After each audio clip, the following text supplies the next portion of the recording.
नमस्कार, मी भागवत जोशी बीजे न्यूजमध्ये आपलं सर्वांचं सहज स्वागत आहे। आज मी आहे नरसिंह मंदिर, कातपूर रोड, लातूर। हे मंदिर तुम्हाला कसं बांधावं वाटतं आणि इकडे कसे वळा तुम्ही काय सांगू शकाल याबद्दल? माझ्या पाठीमागे हे जे मूर्ती पाहतात हे मूर्ती माझ्या पंजोबाच्या पण अगोदरपासून शेतात होते, ते बंधाऱ्यावरती होते। त्याच्यानंतर आम्ही थोडासा वट्टा पण स्थापना केली 1990ला।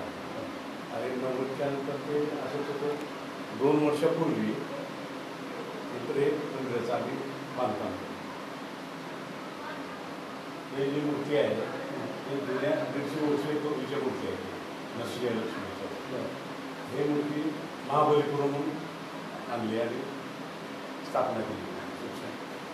आणि त्याला किती वर्षाचा वारसा आहे काय सांगू शकाल? किती वर्ष झालं? 150 वर्षापासून असे होते, ते मंदिर किती वर्षापासून आहे? ते मंदिर आत्ता बांधलेलं आहे, जुनं जे मंदिर होतं ते जुनं मंदिर 150 वर्षाच्या पूर्वीचं आहे। 150 वर्षाच्या पूर्वीचं आहे। त्यावेळेस मंदिर नव्हतं, एक वट्टा आणि वडील पत्र्याचं असं शेड होतं। साहेब मला सांगा, इथं एवढा मोठा आणि देखणा कार्यक्रम केला आहे, मी पाहतोय हजारोच्या संख्येने जेव्हा येतात, कीर्तन पण फार सुंदर झालेलं आहे। आता लातूरकरांसाठी काय मेसेज असला? लातूरकरांसाठी मेसेज म्हणजे माझं नशीब चाललं आहे की माझ्या हातून देवाने करून घेतलेलं आहे। मी बांधलं म्हणजे मी बांधलेलं नाही, म्हणजे देवाने माझ्या हातून करून घेतलं आहे असं। लातूरकरांसाठी काय मग यात्रा वगैरे पुढचं काय प्लॅन आहे? यात्रा वगैरे काय भरवण्याचं काय प्लॅन आहे का या मंदिराच्या निमित्ताने? यात्रा वगैरे काय विचार केला नाही, परंतु नरसिंह जयंती वर्षातून एक वेळेस असते। तर सर्व लातूरकरांना विनंती आहे की दर्शनाचा लाभ घ्यावा प्रत्येक वर्षी येऊन आपलं।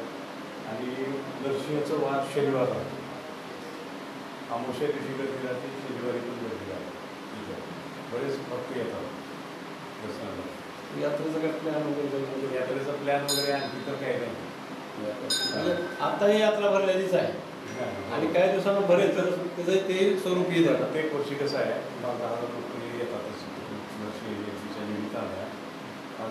ह्या घरातून असं येतातच।